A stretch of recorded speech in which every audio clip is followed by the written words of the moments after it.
Bonjour à tous, aujourd'hui nous recevons la journaliste, écrivaine et réalisatrice Véronique Pidancé-Barrière. Bonjour. Alors vous êtes membre de Wikijustice, un comité de défense du journaliste Julian Assange qui a été créé le 7 mai 2019, c'est ça? Exactement. Alors le 14 juin, nous apprenions que l'audience visant à statuer sur la demande d'extradition du fondateur de Wikileaks vers les États-Unis avait été repoussée à février 2020. C'est la décision d'un juge du tribunal londonien de Westminster.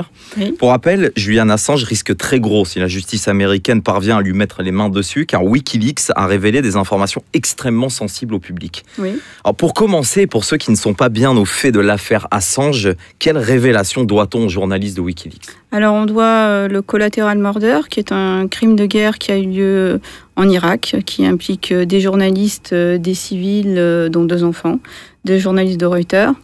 On lui doit les carnets d'Afghanistan, où il révèle des crimes de guerre aussi, des civils tués, des femmes, des enfants, 20 000 morts en Afghanistan, il faut le rappeler.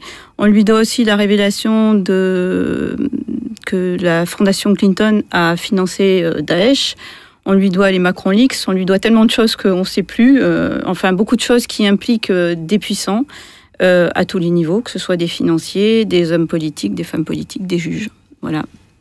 Alors, Julian Assange est détenu en ce moment à la prison de haute sécurité de Belmarsh, dans le sud-est de Londres, une des plus sécurisées d'Angleterre. Comment va-t-il et quelles sont ses conditions de détention? Alors, il va très mal. Donc, il est torturé. Il a été torturé, il est torturé. Et on continue à le torturer. Le rapporteur de l'ONU est formel là-dessus. D'ailleurs, il est en train de se fédérer avec d'autres avocats pour essayer de sortir de là le plus rapidement possible. Notre crainte, c'est qu'il meure en prison assez rapidement. Il a perdu 25 kilos, il n'est plus dans un état très normal et il est à l'isolement, il n'a pas le droit de voir ses avocats, il ne peut pas organiser sa défense, on lui refuse un ordinateur, enfin voilà. Donc effectivement, il est en grand danger. Et ce qui est inadmissible, c'est qu'on puisse admettre qu'un journaliste qui n'a commis aucun crime, qui n'est poursuivi pour aucune affaire, soit enfermé dans une prison de terroristes, torturé, dans un pays qui est censé être démocratique. Et quand vous dites torturer... Oui, il y a une torture mentale, donc toutes les techniques des tortures mentales, isolement, humiliation, toutes ces choses-là qui détruisent un individu. Il suffit de lire le rapport du rapporteur de l'ONU sur la torture pour comprendre à quoi Julian Assange est exposé. Quant à leur torture physique, on est incapable de mesurer puisque personne d'extérieur n'a accès à Julian Assange. Donc il est un otage totalement isolé du monde. On ne sait pas ce qu'il devient, on ne sait pas ce qu'il en est. Ces médecins des médecins hors de la prison ne sont pas venus le visiter. Donc voilà, on ne sait pas. On ne sait même pas s'il est vivant ou mort. Vous arrivez à communiquer avec lui? Non. Non. Même ses avocats n'arrivent pas à communiquer avec lui. Même ses avocats n'arrivent pas à communiquer avec lui.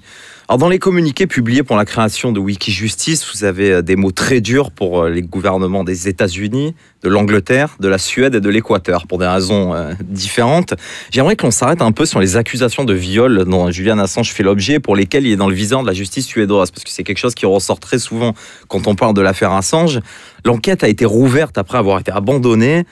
Pouvez-vous nous expliquer le déroulé de cette affaire qui est assez étrange? Il est assez simple. En 2010, Julian Assange a des rapports consentis avec une femme qui va à la police et qui veut qu'il fasse un test pour le sida. Et en fait, la police utilise cette femme pour l'amener à porter plainte pour viol. Donc la plainte de viol est déposée. Julian Assange apprend à en parler tabloïd. Un procureur s'empare de l'affaire qui s'appelle le procureur Finney, Eva Finney. En 15 jours, elle plie l'affaire, elle innocente Julian Assange et elle l'autorise à quitter le pays.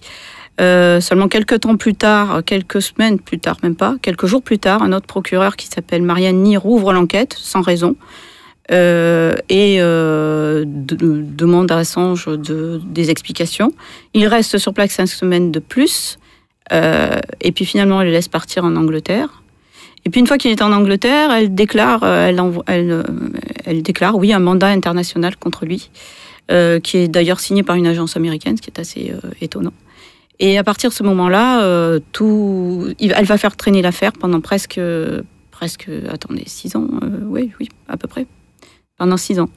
Malgré une intervention du parquet de Svea qui lui demande d'accélérer les choses, malgré la volonté de l'ONU que Julian Assange soit libéré, indemnisé et conduit en lieu sûr, elle va faire traîner, elle ne va pas vouloir prendre la déposition de Julian Assange sur le sol anglais.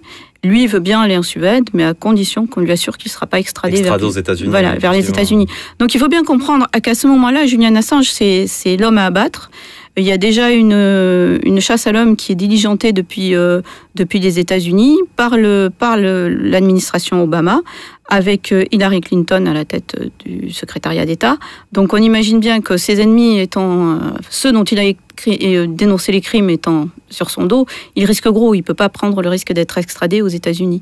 Donc il ne peut pas aller témoigner en Suède. Donc elle va faire traîner l'affaire comme ça jusqu'en 2016. Le parquet de Svea va lui ordonner en 2012 de faire l'interrogatoire sur le sol anglais, mais elle ne le fera pas.